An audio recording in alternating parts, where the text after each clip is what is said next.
Great. Well, welcome to the Housing Our Future Stakeholder Open House. We're glad that you've joined us this morning to learn more about Wilsonville's planned actions to address housing needs in our community. So my name is Kim Reibold. I'm Senior Planner with the City of Wilsonville and Project Manager for the Housing Our Future project.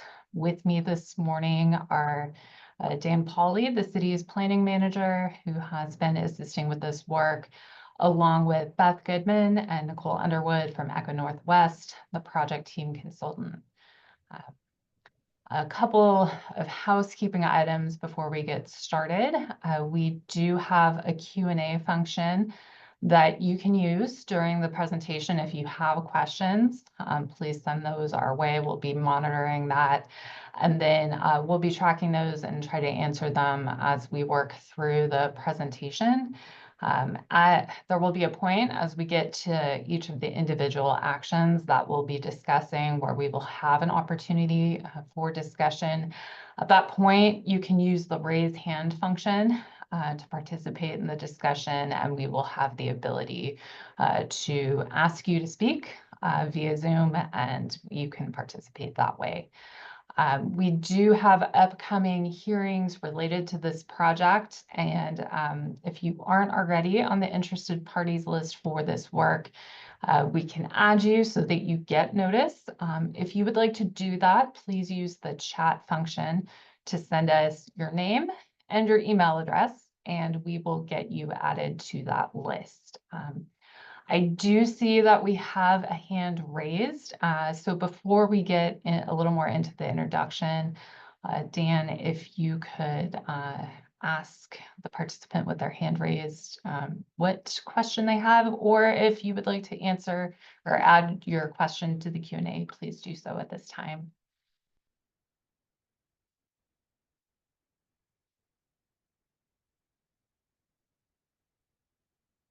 Okay. Mark, please unmute yourself. Do you have a question right now?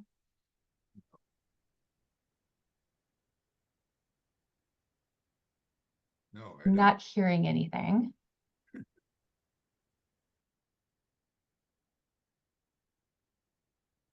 Mark, you appear to have muted yourself back. If you have a question, please unmute. Okay, you look unmuted now. I do not have a question. Okay. Okay, you might have just hit accidentally hit the raised hand. So we can, I think if you can either unmark that or we might be able to do that for you. I got it. Got it. Awesome. Great. Thank you. Well, we'll get started, but that was a good test to see how this will all work. So as Nicole and Beth will describe in their presentation, the Housing Our Future project will help the city of Wilsonville to meet our commitments related to statewide housing goal, planning goal 10, which is about housing, and particularly planning for housing and planning for adequate housing need into the future. But this is not being done in a vacuum. This work is an extension of many years of the city's efforts to thoughtfully plan for housing in Wilsonville. And in particular, this is building on the efforts of the city's 2020 Equitable Housing Strategic Plan. So along the way in this project, we have been informed by a project task force, and that's been composed of people involved in housing development and finance, along with housing nonprofit service providers serving the Wilsonville community currently. So as we get near the end of this project, today we are focused in this open house on bringing in additional expertise, so focused on housing and service providers, to give us feedback on how we should go about implementing the actions that the City Council has chosen to move forward with. So with that, I will turn it over to Nicole to get us started on a presentation. We'll do a little bit of an overview of the work we've been doing, and then get into some discussion pieces around the individual actions. So with that, as you have questions in the Q&A, okay, we do have a question about the task force. I will respond to this question. I will give you a link actually to the information we've got on the city's website regarding the task force. So with that, I will turn it over to Nicole. Thank you. All right, I'm gonna share my screen. Give me 1 second. Can everybody see the presentation? Great. All right, I've got to move a few things around on my screen, but well, good morning, everyone. Thanks for joining. As Kim said, I'm Nicole Underwood with Echo Northwest, and I'll be walking us through just an overview of the housing production strategy before my colleague Beth Goodman is going to lead a more detailed discussion of the strategies. So today's discussion, this session is both going to be an update on this process as well as an opportunity for input, as Kim mentioned. To start, I'm going to give an overview of the HPS, what it is, how it was developed, and a little bit about the data that informed it. And then we're really going to focus on the core of the strategy, which is the housing actions. These are specific steps the city is going to take over the next 6 years to support housing production and equitable housing outcomes. And so as we go through these actions, we're going to highlight implementation questions, things like who should the city partner with to pursue this action? And as Kim said, that's really where we're especially looking for feedback today. The city has identified a strong set of draft actions, and now we're really focused on refining how those move forward.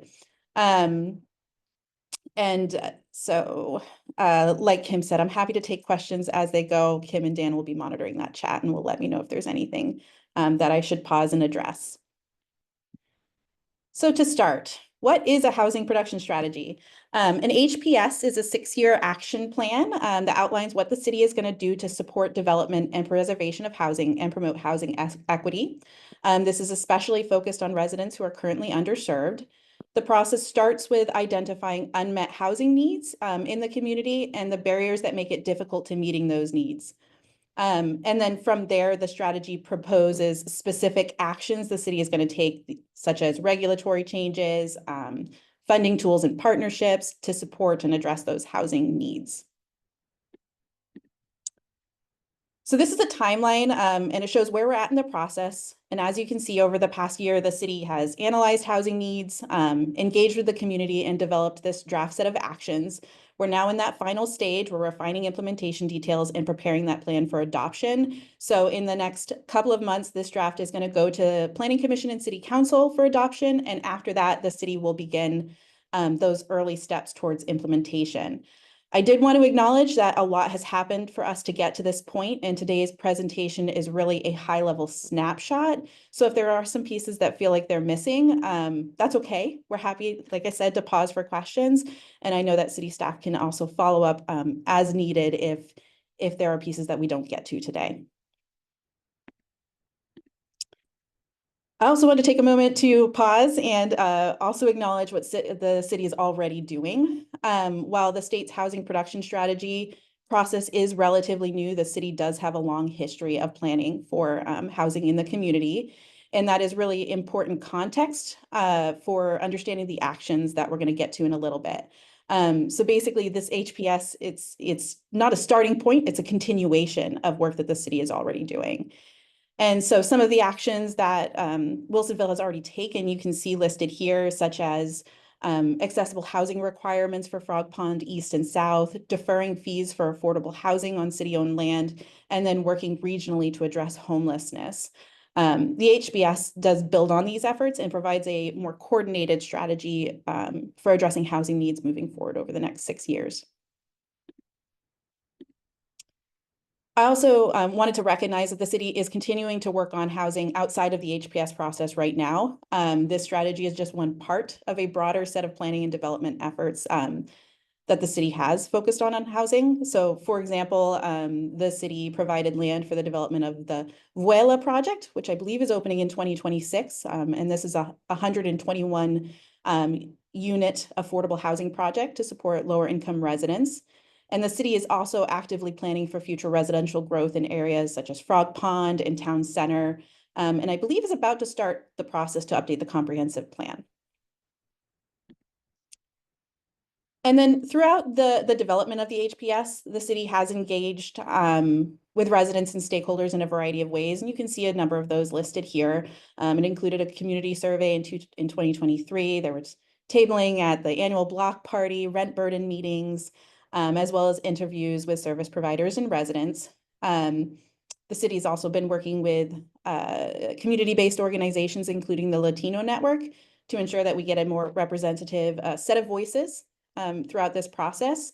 And so this engagement informed both the understanding of unmet housing needs in the community, as well as the development of the actions, and engagement will continue to play a role as the city implements these actions.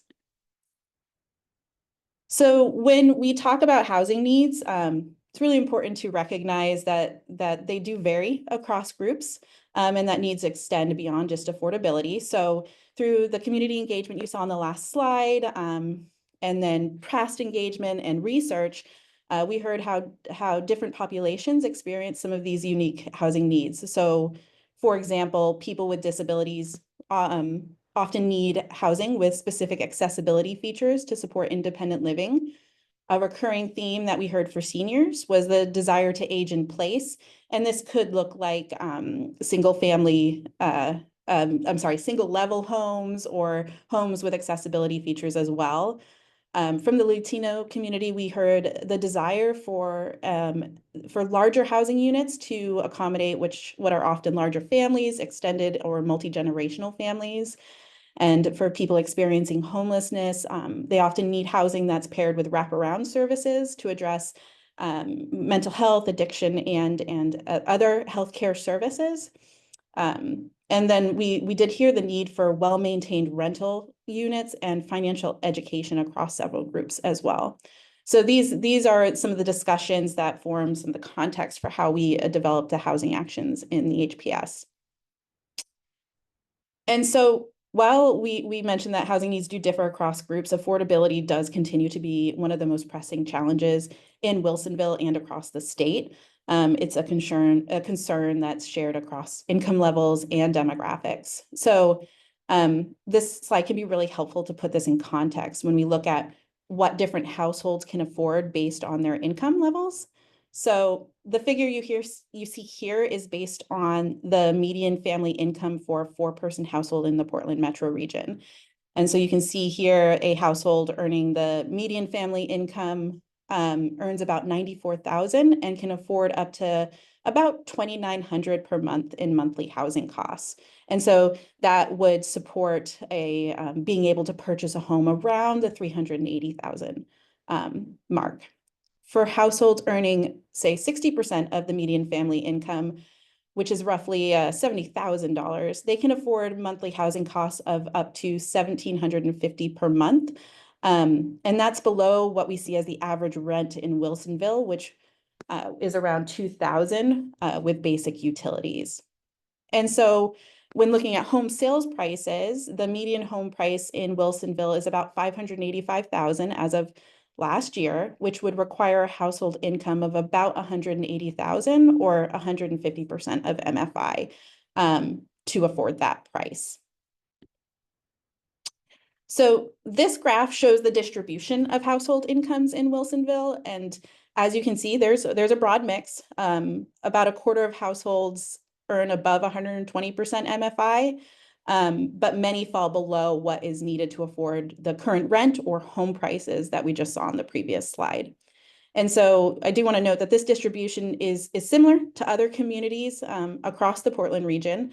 The HPS itself focuses primarily on households below that high income level. And that's because these households are the more likely to face barriers to stable and affordable housing. So while Wilsonville has made, I would say, quite a bit of progress in expanding housing variety, promoting accessibility and affordability, barriers do still exist and make it difficult to meet the community's full range of housing needs. So some of these challenges are within the city's control, while others are a bit more systemic. For example, high development costs are a widespread issue across the state and the nation. Other challenges include limited land availability, the high cost of extending infrastructure, and funding gaps that make it hard to build housing for that low and middle income demographic. So on top of that, the city faces internal capacity challenges. Staff capacity is limited to manage a housing program, and there isn't currently a dedicated funding source at the city level to support housing initiatives. So these two constraints do make it harder to address the broader set of barriers as well. And so this housing production strategy and the actions we're about to really start digging into are designed to respond to these conditions, identifying where the city can make impact with the tools and capacity it already has, while also laying the groundwork for longer term solutions as well. And with that, I can pause for a moment before I hand it to Beth if there are any questions. If not, we can dive right into the actions.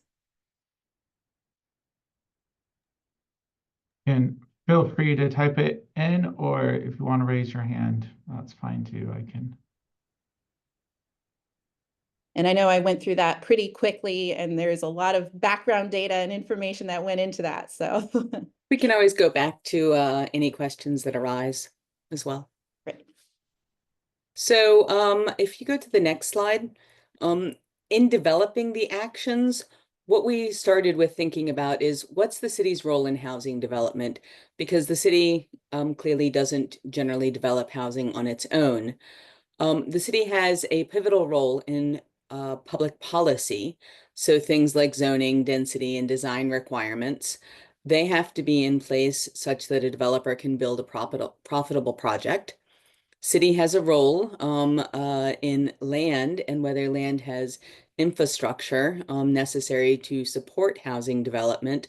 Of course, land is also privately owned, and the developer has to control the site with a reasonable acquisition cost for development to occur.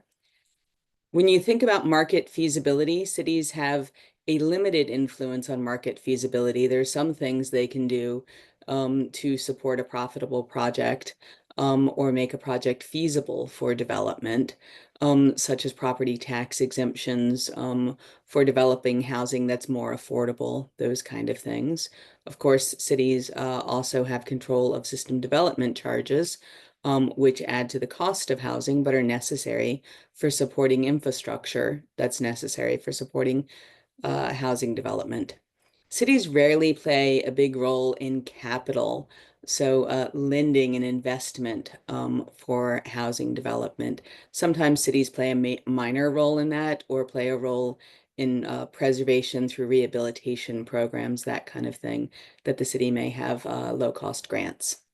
So as we go ahead to the next slide, as we're walking through these next set of actions, which partners or stakeholder groups should be involved in implementing these actions? If you have thoughts about that, you can raise your hand for discussion. You can put a question in the chat. You can in the Q&A. You can also add to the chat if you want to.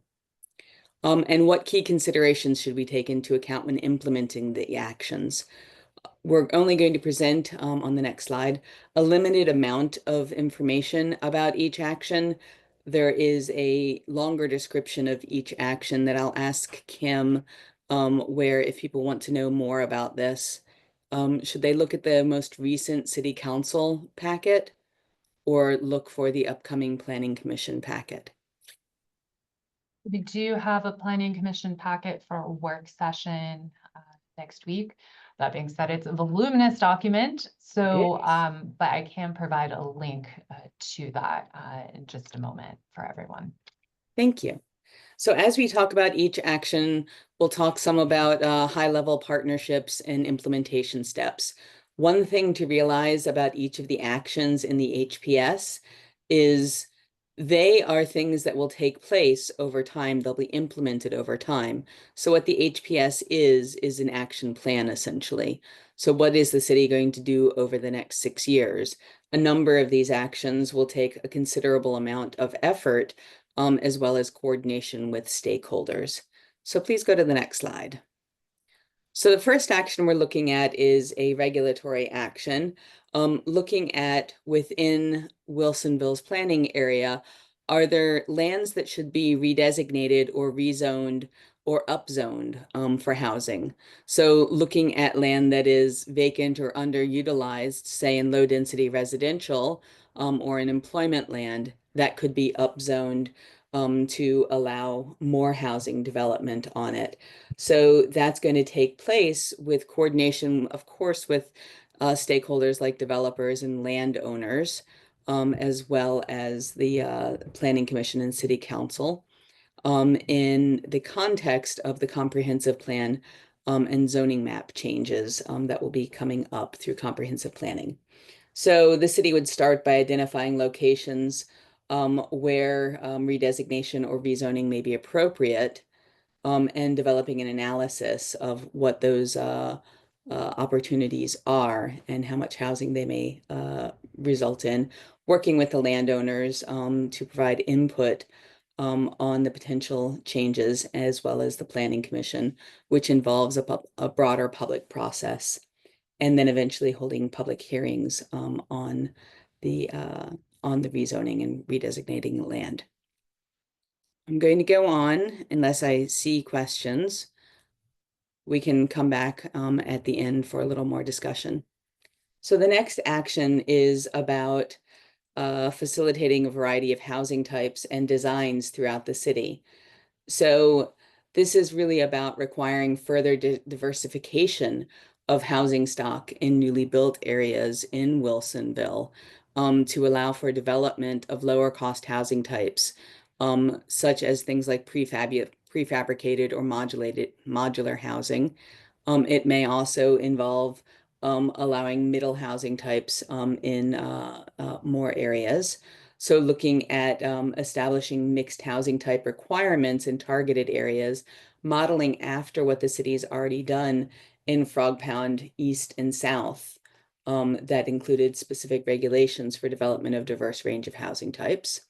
Looking at incentivizing development of manufactured, prefabricated, and modular housing through provision of density bonuses or other sorts of incentives for development of those kind of housing types, with the idea of getting development of more housing that's affordable to those households earning less than 120% of median family income. So development of more housing that is below the median housing price currently in Wilsonville. And then continue to allow a mix of housing types in residential zones, combining housing requirements with allowances to facilitate more housing development of different types in different ways. Again, the stakeholders I expect would include people in the development community, landowners, residents of Wilsonville, providing input on these different approaches. I imagine you may also be talking with some service providers for specific communities in Wilsonville that need that have specialized housing needs, and how to get those addressed through this greater variety. Again, this would start with evaluating how the standards adopted for Frog Pond South and East could be adopted to other areas of the cities, looking at incentives to encourage development of this wider range of housing types, and then working again with stakeholders in the public and the Planning Commission to implement this through your zoning and other policies. On the next slide, please. So looking at your administrative review process, currently your administrative review process for subdivisions and multifamily developments, they're approved for a public hearing process, even when the applications meet what are called clear and objective standards of your development code. So it used to be that Oregon cities, including Wilsonville, may or may not have had what are called clear and objective standards in their zoning code. And so their standards may well have been more discretionary, which certainly required a hearing process to make sure that the development proposals were meeting the city's expectations and goals. Sorry, I was derailed for a moment there. At this point, all cities in Oregon are required to have clear and objective standards in their development codes. That means things like setbacks of, X number of feet, lot sizes, not, minimum lot sizes, specific height restrictions, those kind of things. So since you allow clear and objective, or you have a clear and objective path for this, the city is considering whether it needs to have a hearings process for applications that meet these clear and objective standards. Can you allow this to be approved in a more administrative way? If the development application meets those clear and objective standards, then it's approved. That's the way a lot of other cities function with this. Of course, public administrative applications involve the opportunity for public comment in writing about applications. So the city would consider adding an administrative review process for certain clear and objective development proposals.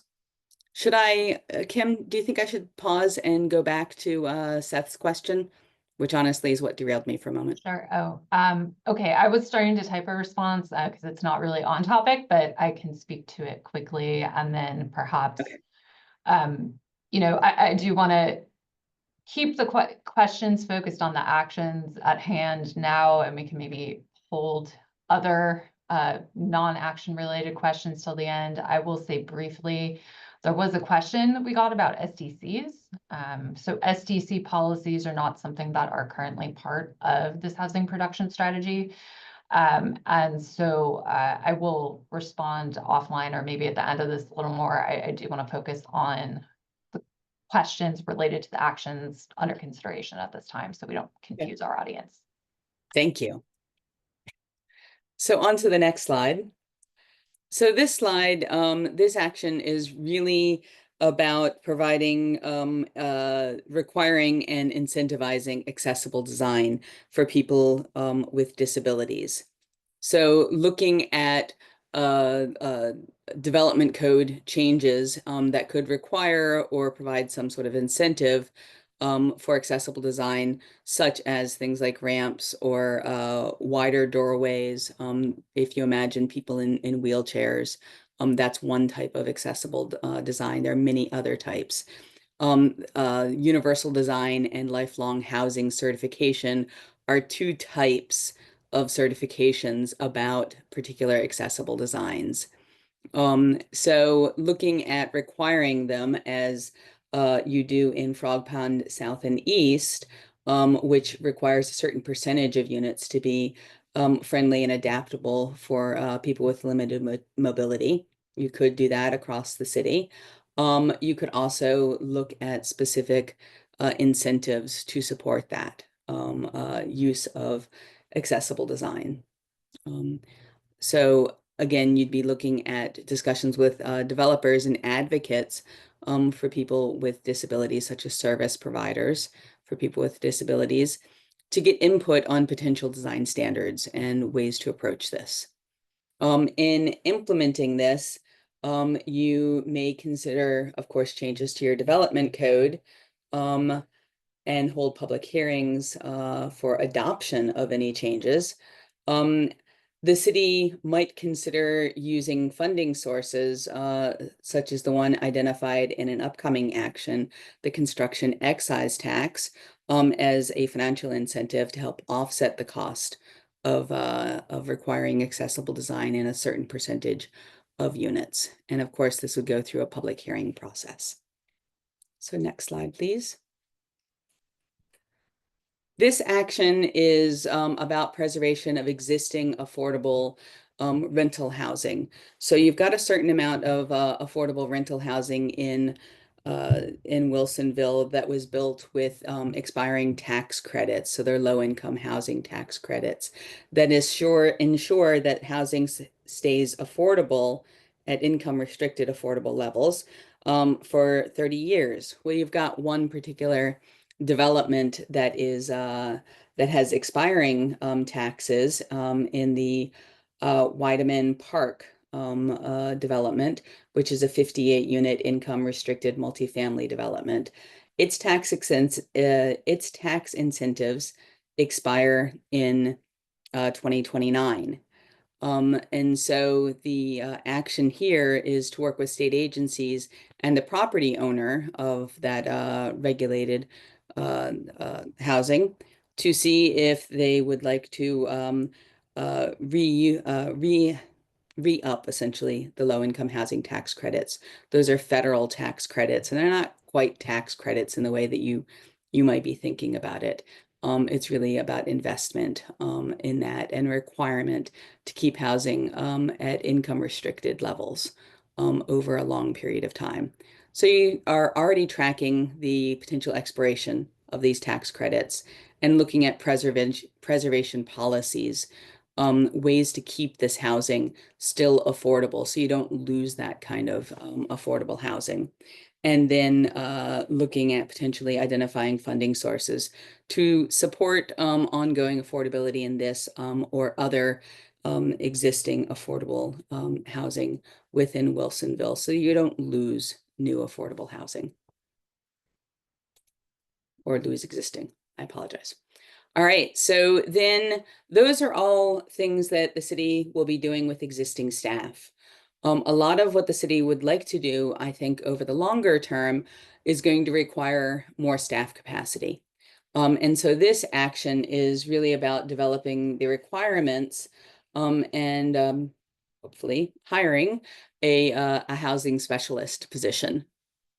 And so that housing specialist position might do things like manage certain housing actions.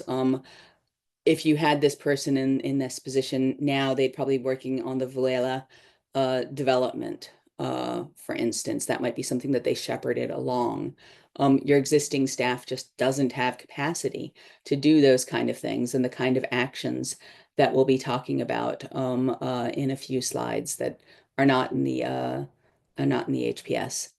So this housing specialist position would conduct outreach to the county, metro, the affordable development community, the development community broadly, community-based organizations, so on and so forth, connecting with prospective homeowners, renters, other groups to understand their housing needs and understand how the housing ecosystem is working in the metro area and what Wilsonville can be doing more within that and within the resources.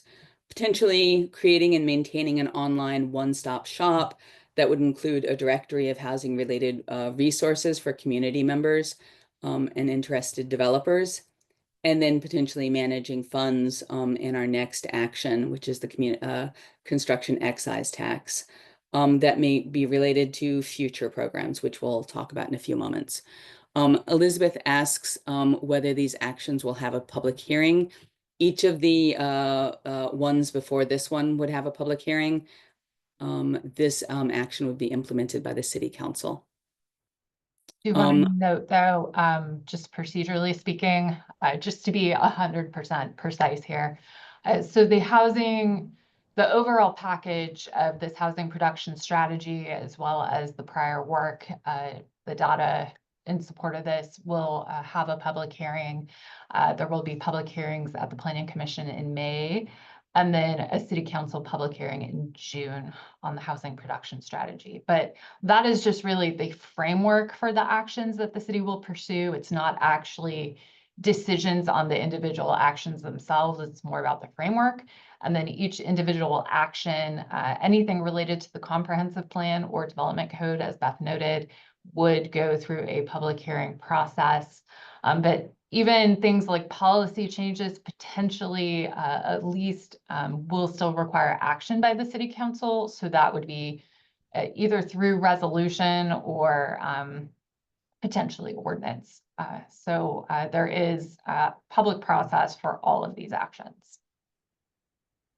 And Mark asks for new LIHTC, new low-income housing tax credit projects. Can the city require a longer period of affordability instead of 30 years as part of approval of the project? The city doesn't manage the low-income housing tax credits. That's something the state does. And the period of affordability is mandated through the federal government's program. At this point, the requirements are generally between 30 and 60 years for affordability. So newer low-income housing tax credits do have a longer affordability period. And the nice thing with low-income housing tax credits, when you're looking at income restricted housing that is meeting state and federal requirements, is that there's already built-in monitoring to ensure that people who are using that housing qualify for it. So they're qualifying low-income households. So that means that the city doesn't have to do that. That requires a lot of staff time to do that kind of monitoring and ensuring of affordability. So that is a federal and state program. If we go on to the next one, as we've been developing the housing production strategy, what we found is what I think all cities find is that there's just not a whole lot of sources of funding to support affordable housing. The city certainly doesn't have funds in its general fund, generally speaking, for affordable housing, and a lot of existing funding sources are already allocated to other uses. So one of the few funding sources that is enabled that is specifically for housing is called a construction excise tax. This is a thing that the city would go through a process of evaluating whether it's an appropriate tool for the city and then how the city wants to implement it. So the okay, I should back off of that a little bit. This one's really about looking at funding sources, and one of the main funding sources is a construction excise tax. I apologize. We changed how we were framing that a little bit. So looking for sources. The construction excise tax, if it is implemented in the city, it follows very specific state rules. The city has a choice of how much construction excise tax would be added to newly developed housing up to 1%. But many cities choose for a percentage of CET that is lower than 1%. Other funding options could include things like voter-approved bonds or levies, use of general funds, which are often, the general fund is often very committed. Things like urban renewal housing set-asides. Urban renewal has been in discussion in Wilsonville and is certainly something that has gotten a lot of intense discussion. Dedicating a portion of something like the transient lodging tax or a business license tax to affordable housing. Obviously, things related to employment are important or housing is important to them so that their employees have a place to live that they can presumably afford and be stable at. So this action is really about figuring out how to fund affordable housing development.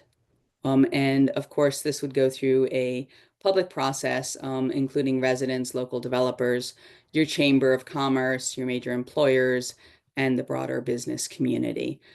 And I would expect that this would be a rather interesting discussion. A number of cities throughout Oregon have implemented things like a construction excise tax, and where it's been more successful has generally been where you've had a lot of input from your development community. So you're calibrating what the CET would be correctly, and then you're also looking at how the CET would be spent, because part of CET is expected to be used for incentives to support development of affordable housing. So ways to make development of affordable housing at say 80% of median family income, ways to make that affordable. Currently in most of our housing markets across Oregon, including Wilsonville, development of housing that's affordable at below median income is very challenging. And so going on to the next slide. So I mentioned that there were some future actions that weren't included in the HPS. These were actions that were discussed a great deal throughout the HPS, both with our advisory committee, with our stakeholders, the people we reached out to, service providers, and we've heard through other input. These actions all would require additional staff capacity to implement, and most of them require some sort of funding source. So some potential actions that the city might take in the future, but aren't included in the HPS's actions, is things like a rental housing inspection program, which would have the purpose of responding to renters who identify problems in their housing, such as mold or other problems. Looking at working with, say, a community land trust. Community land trust is a type of organization that can build affordable homeownership units, and where the community land trust owns the land and the homeowners own the structure there. They have limited equity in the structure. So meaning that over time, they do build equity in the housing, and when they sell it, they will get that equity back, but it's not 100% of the equity. In that way, when it's resold the next time, it's resold at a level that's affordable to the target household. So affordable at 80% of median family income or 60% of median family income, for instance. You might also have some home buyer assistance actions, such as down payment actions assistance. That often works very closely with something like a community land trust, because to get affordable ownership housing built, you have to buy down a lot of the cost of the housing. If the average cost of house is $585,000, community land trust perhaps builds somewhat smaller housing potentially. Maybe it's a little less expensive than that, but you still have to buy down that cost to the point where it's affordable to your qualifying home buyers. And then this idea of public land disposition. So the city comes to own land in various ways. It's bought land sometime in the past, and it's identified it as surplus to need. So it's not being used for something like a park or city buildings. It's maybe it's left over from past development or some past project. And public land can be put into something like a community land trust as a way to support development of that housing. It can be used in a number of other ways to support development of other housing that's affordable. The city can come to acquire land through other ways, such as using CET to help buy land and assemble a site that's appropriate for a new a new affordable housing development, whether it's a land trust or something like Vuela. So those are the types of actions that I think Wilsonville is trying to build up to through Action F and Action G. And so I think maybe we take it back to, are there any questions? And we open it up. We might go back to the question slide on slide 14, Nicole. So do you have suggestions for partners or stakeholder groups who should be implementing these actions? Are there key considerations that you want to make sure that the city is thinking about when implementing the actions?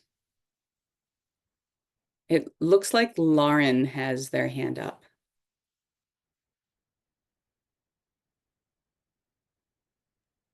Go ahead, Lauren. Thanks, Dan. Thanks, Beth. I appreciate the presentation. I heard a lot of discussion about regulated affordable housing in the action items, and possibly with the exception of rezoning that could maybe add higher density, more middle housing type of products. Can you talk about the discussions that you and the city team have had around housing production for market rate housing, be it single family or commercial multifamily, and thoughts on actions to support that type of housing production? Thank you.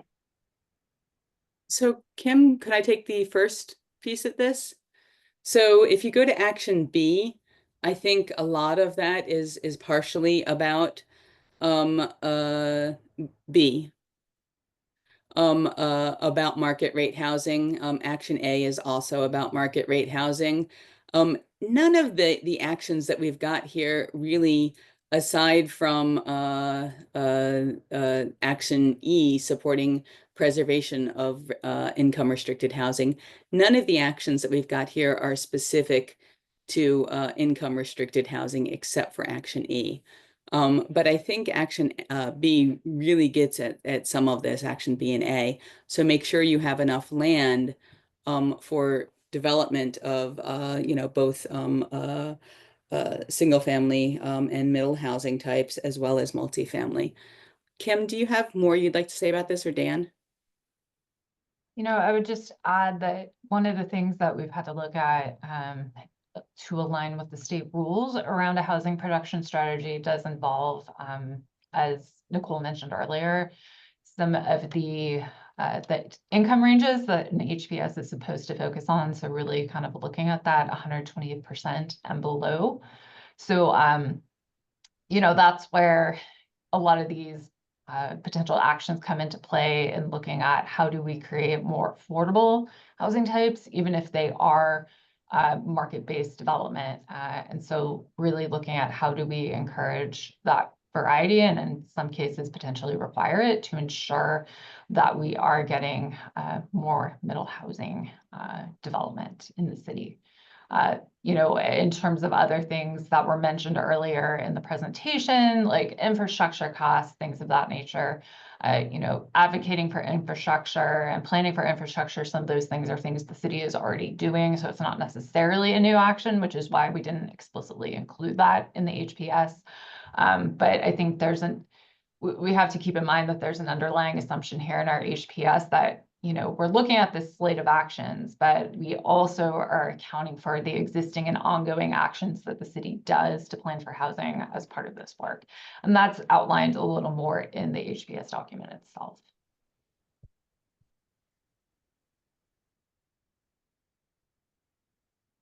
Are there other questions or thoughts or suggestions?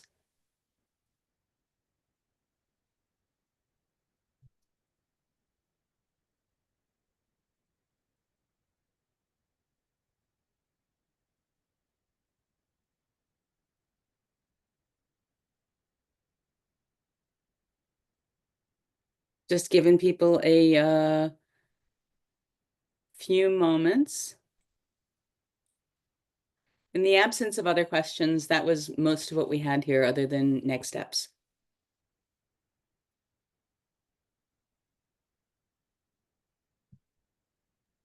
And I would add too, before we get to the next steps, I think we've been very thoughtful as we've developed these actions and partnerships and implementation. And it might be that you want to take a look at the document and think about it and see if there's anything we should be adding. So again, the reason we're recording this is because we are going to put this on our Let's Talk webpage for the Housing Our Future project.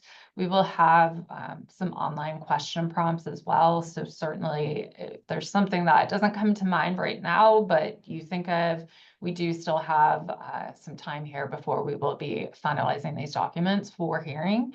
So we would be more than happy if you have, suggestions for these considerations or partners, to have you send those along to us for incorporation into the final work products. Well, perhaps we go to the next steps and we can cover those. So we've got a Planning Commission work session on April 9th, and then a City Council work session on April 21st. We'll be bringing forward the final document for a Planning Commission hearing on May 14th, and then a City Council hearing on June 2nd. And assuming that the HPS is adopted at that point, then the city can submit it to the state and get comment on it, and find out whether there's anything the state requires for changes, and begin implementing the actions. One of the things we'll be highlighting in the upcoming work sessions is the proposed schedule for the actions.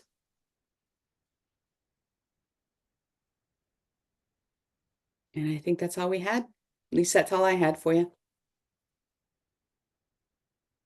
Thank you so much for being here. Thank you, Beth. Without any other feedback, I do want to reiterate that we are certainly open for any additional input as you think about it. So please don't hesitate to reach out. Oh, we do have a new question. Okay, we have a question about the impact on school enrollment if there isn't housing available to support young families. Can I take that one, Kim? Mm-hmm. Sure.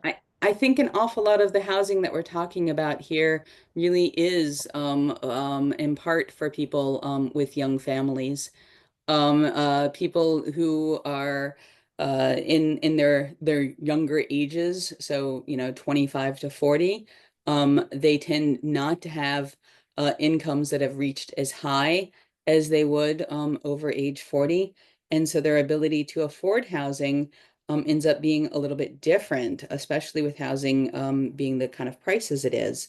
So looking at more middle housing types, and certainly young families sometimes are renter households as well. So you're planning for all types of housing, especially in your Frog Pond area. And so middle housing types sometimes are a little bit less costly. And closer to, I'm not going to say they're starter homes, but closer to what one might have thought of as a starter home a generation ago. And so the intention with this is to make sure there's housing available at all those different levels.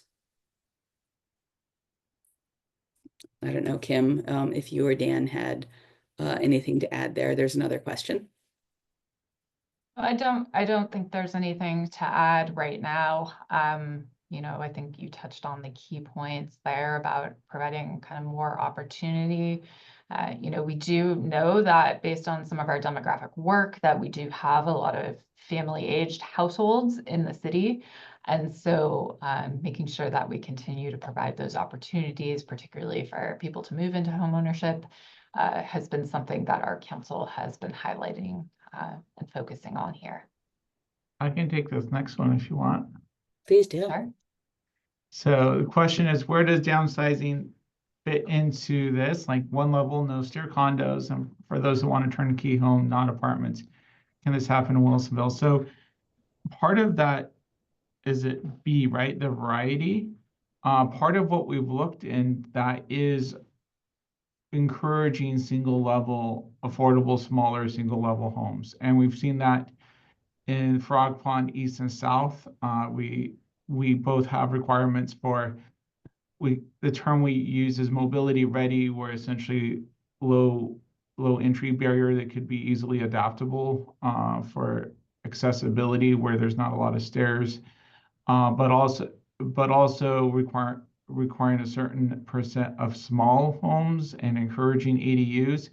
And in Frog Pond East and South, for example, what we anticipate is seeing that both in terms of accessory dwelling units or like small cottage type units, but also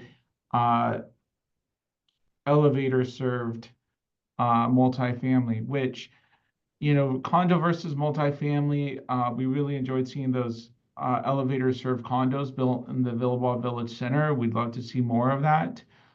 We continue to advocate for, at the state level, for some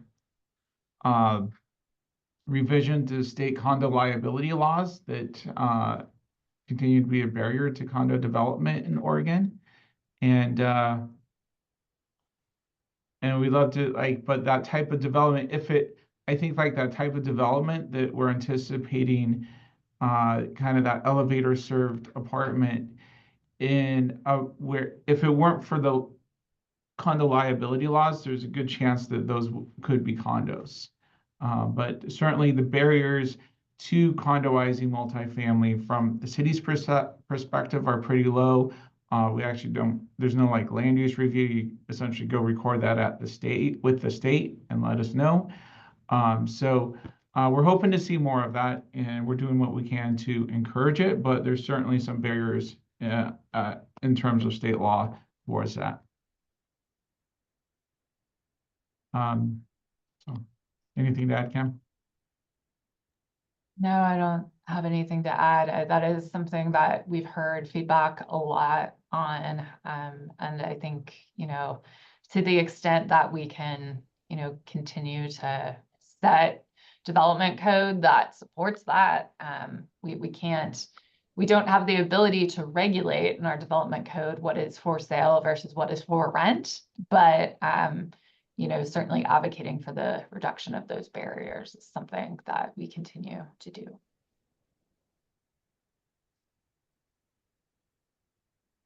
Okay, are there any other questions? Thank you, Bill. We appreciate your questions. Well, I did drop my email address in the chat. You can also go to the Let's Talk Wilsonville website, click on the Housing Our Future project next week, and rewatch this video and provide any additional feedback, or if there's a colleague of yours that you think might have something to add, please pass this along. All right, we do have another question.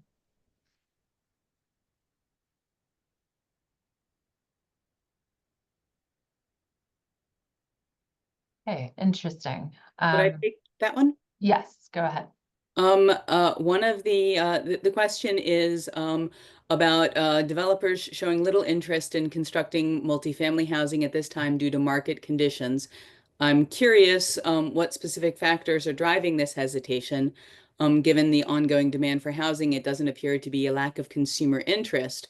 Could it be related to financial challenges, regulatory hurdles, or other industry trends?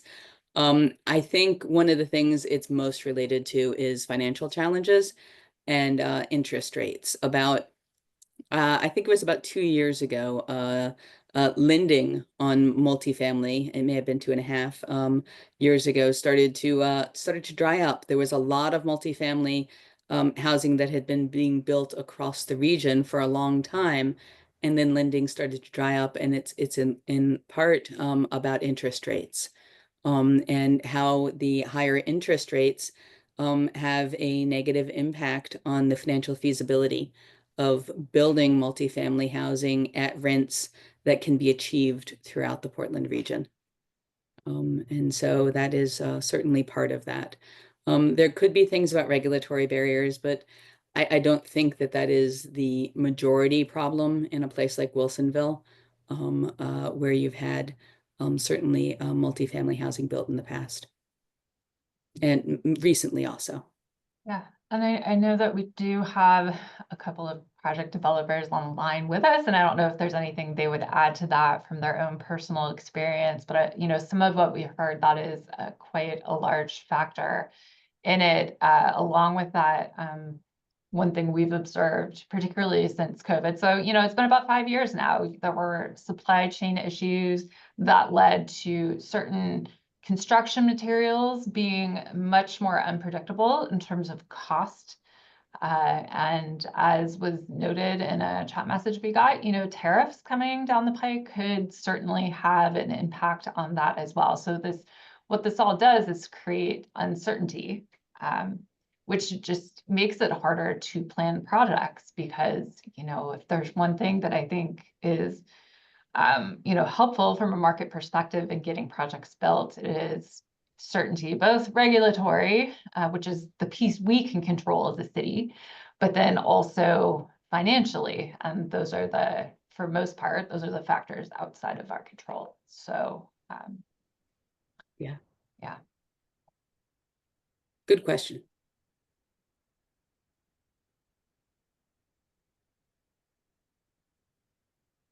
You're welcome, George.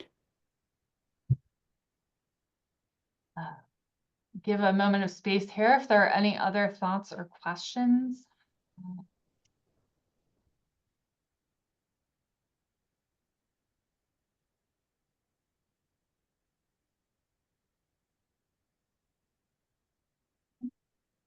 Well, seeing none, I want to thank you all for coming and attending and participating in this. Like I said, please feel free to reach out if you have any other thoughts on the HPS as we move forward to adoption.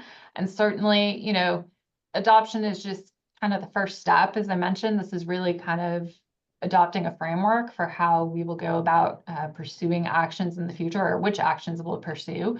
That being said, a lot of the details are going to be in the work that we do at that point. So we would invite you to continue to participate as we do start these discussions on these actions and provide your feedback as we work through those.